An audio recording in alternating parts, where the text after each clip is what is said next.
You've already achieved goals you said would make you happy.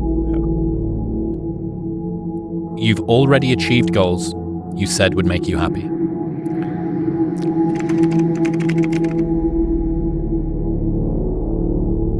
We all know the happiness formula, which is when this happens, I'll be happy, right? When X, I'll be happy. Or if X, I'll be happy.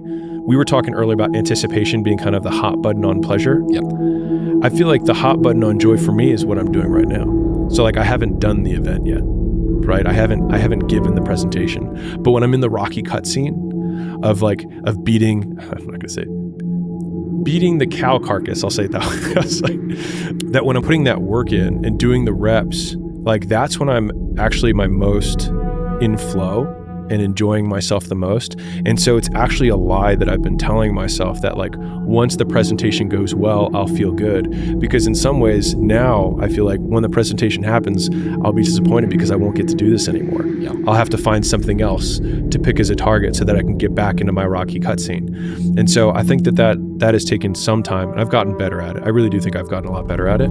At least recognizing, because the more times I've had W's and then realized that right afterwards I felt nothing, I had to think back of like, what are the things that I enjoyed most in my life? And it's always in pursuit. And I'm like, well then, why don't I set something really big, really far, so I can be in pursuit for the longest period of time possible? And that's where I think a lot of people from the outside, they cast their expectations of life onto me and say, I wouldn't live my life that way. You're always working, you're always doing these things. But it's like, I'm actually always spending my time in pursuit, because in pursuit is my button for enjoyment. Well, what about if it wasn't achieving the thing at the end?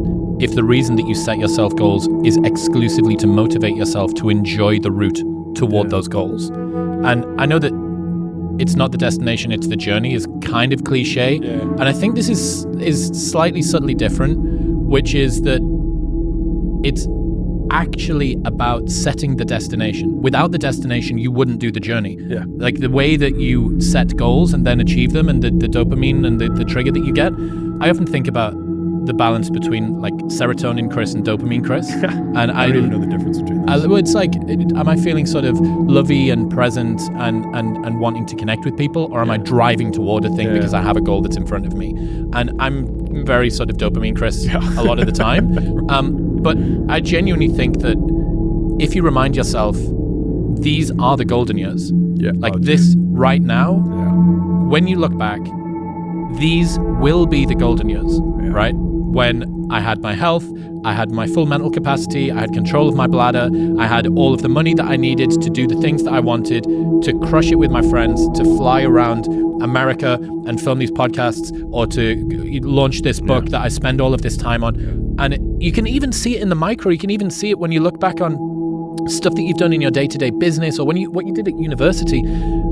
What were the times that you enjoyed? Was it when success came to you easily? Or was it when you stayed up and ordered Domino's because you had that project that needed to be in at 6 a.m. and you ran an all-nighter and John slept under the table and everybody ordered Monsters, and then the next morning we got it done? What was good about that? Was it when you submitted it? Or was it the Domino's and the 3 a.m. sleep under the table? Because I'm pretty sure it's that.